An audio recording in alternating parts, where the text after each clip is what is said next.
Hello everyone, welcome back with QCAD basic tutorials how to change units. Okay, first in here I will create a simple sketch. I will create lines and we can set for length into 85. Click at this point. The next we can set a dimensions with this tool, horizontal dimension from this point and point into here. So we have this line with length 85.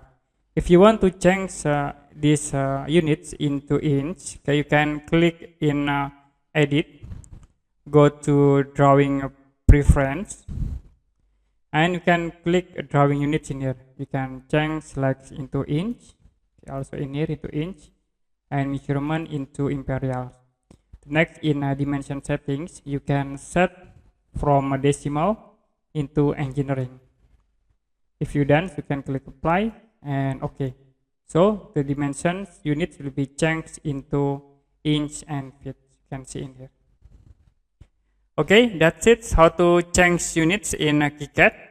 And if you have any question about this tutorial, you can comment below this video.